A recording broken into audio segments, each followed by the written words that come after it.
Meanwhile, when it comes to foreign policy, President Biden is also failing so badly, even his friends are turning on him.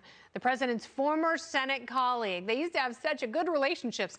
South Carolina Republican Senator Lindsey Graham, who once called Biden the nicest person in politics, said this today on Fox about the president's failures in Afghanistan. Watch.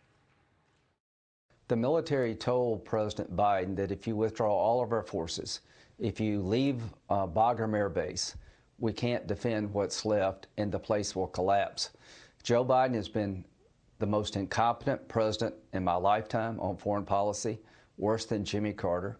He doesn't understand the nature of the war on terrorism. He has blood on his hands, and he's made America less safe, and he's been the most consistently wrong man on foreign policy in my lifetime.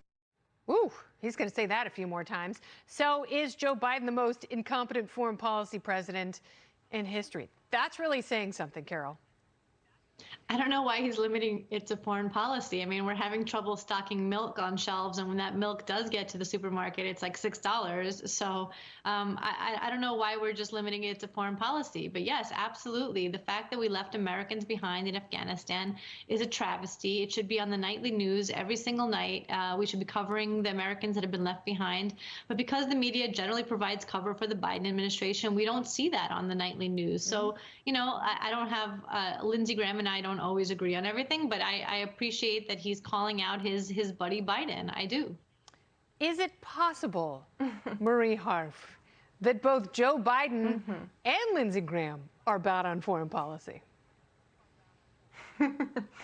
Well, look, Lindsey Graham, you can criticize Afghanistan. We can all criticize things that were done in Afghanistan. But Lindsey Graham, for 4 years, has shilled for President Trump on foreign policy, giving up every principle Lindsey Graham ever had on foreign policy, including things like being tough on Russia. So I don't think Lindsey Graham has a ton of credibility here. So but you agree with President Trump's foreign policy? That's fascinating. Very good admission. Okay, keep going. No, I definitely don't. I definitely don't. You are. But look, the media doesn't cover foreign policy because the American people don't tend to push them to, right? I think the media should cover it more. These are the things I really care about. But Joe Biden inherited a really difficult situation. He's been rebuilding alliances. He's been bringing countries, you know, that felt really short-shrifted over the last 4 years back into the fold, and he's been taking on China and Russia in ways that President Trump didn't. And so, you know, I think Lindsey Graham is playing politics here like he always does. That's a great point. And Joe Biden's working really hard to rebuild us. Marie, refresh my memory. When did the president come out and say that Beijing should not hold the 2022 Olympic Winter Games? Because that would be putting pressure on China appropriately. I know that's your favorite topic, Kennedy. Actually, no, I have a lot of favorite topics. Your favorite topic. No, but I think that's really important. You just said the president is tough on China. How? Okay, Spike, go ahead. Look, I think he's taken... Too long of a pause. Oh, sorry. Go ahead, Spike. I will let you talk now. I appreciate that. Thank you. So first of all, I would like to apologize because I actually voted for Lindsey Graham twice. He's my senator, and I would like to just before. So take everything I say with a grain of salt because I voted for the man not once. Then for 6 years I went, yeah, no, that was good, and I voted for him again. So I would just you know, full penance there. Now with that said, I don't know that anyone could have done the pullout of Afghanistan worse than the Biden administration ended up doing so. Yes. I think it's hard to dispute that at this point. But I am glad that he did it. And frankly, Lindsey Graham has not found a poor brown person that he doesn't want to drone bomb yet. He is the worst neocon Warhawk alive, R.I.P. To John McCain.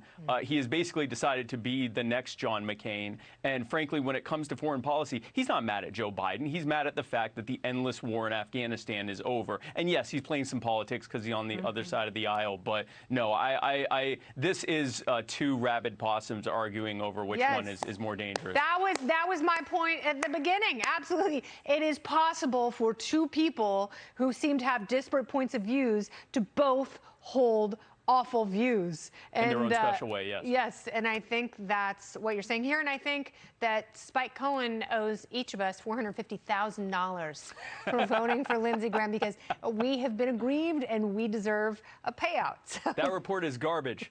Amen. Pay up, Buttercup. Amen, Kennedy. All right, party panel, Carol, Marie, Spike, thank you all so much. Great having you. Thank you. Kennedy.